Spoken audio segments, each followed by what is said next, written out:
dhalinyaro badan oo bilowday ganacsi dhibaatooyinka ugu badan ay la tacaalayaan waa sidii ganacsiga ay u sii wadi lahaayeen ay faa'iidada ganacsiga bartay taagan tahay uga sii qaadi lahaayeen ganacsiga marka laga hadlayana uu ka hawl badan yahay marka qofku shaqaale yahay oo marka qofku shaqaale yahay mas'uuliyadaha saaran way kooban yihiin hawshan wala la qabanaya laakiin marka qofku isagu iskii u shaqayso uga abuuro shaqo abuur samaystay isagu ganacsi sameeyay kooban waxa weeyaan waxay boqolkiiba boqol way ka adag tahay shaqaalanimada waayo fikirkii ada lagaaga baahan yahay adiga maareyntii lagaaga baahan yahay adiga caqabadihii xalintooda lagaaga baahan yahay yani wax kastoo businesska ku saabsan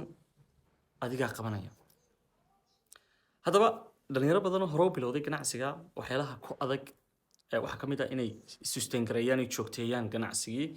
hore socodkiisii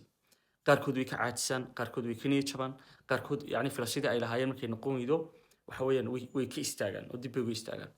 deetana waxay keentaa in qofkaas niyad jabkaa ku dhacay xataa ay ku adkaato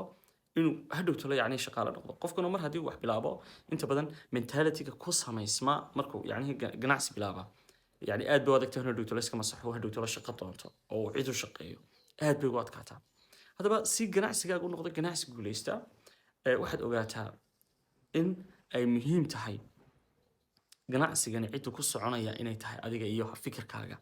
yani haddaad adigu tahay qof yani caajisa haddii aad tahay qof niyad jabsan haddii aad tahay qof yani duruufaha u jilicsan ganacsigaagaasi ma soconayo oo way adkaanaysaa siduu ku socon lahaa waayo fikirkii adiga lagaaga baahnaa inaad u fikirta ganacsigii inaad ka shaqayso inaad joogtayso yani ka shaqayntiisa inaad mar kasta waxa weeyaan caqabadaha yani soo wajaha aad adigu wax lisoo dushaada saaran tahay haddaba qodobadani waa kuwo ku caawin doona adiga ganacsigaagana isbeddel ku keeni kara haddii aad ku dhaqanto qodobka koobaad wuxuu yahay in aad adigu naftaada ka adkaato sidee uga adkaato yani qaybta nacasnimada ee caajisnimada qof kasta wuxuu leeyahay qayb yani nacasnimo iyo qayb fariidnimo qaybta nacasnimada waxay waa qaybta jecel hurdada faraha badan leh waa qaybta caajisnimada waa qaybta yani niyad jabada iyo isdhiibitaanka yani nolosha markay duruufo ku adkaan ku fikirto inaad isdhiibto يعني وقيبت عادين كأن وناكسنين كوكينيسا marka inaad naftaada ka adkaato self discipline samaysato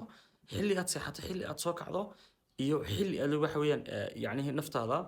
aad ka shaqeyso aad siiso qodobka labaad waxa noqonaya in aad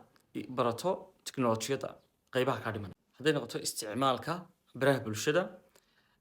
sababtoo ah baraha bulshadu waa halka aad wax ka iibinayso waa halka kuu sahlaysa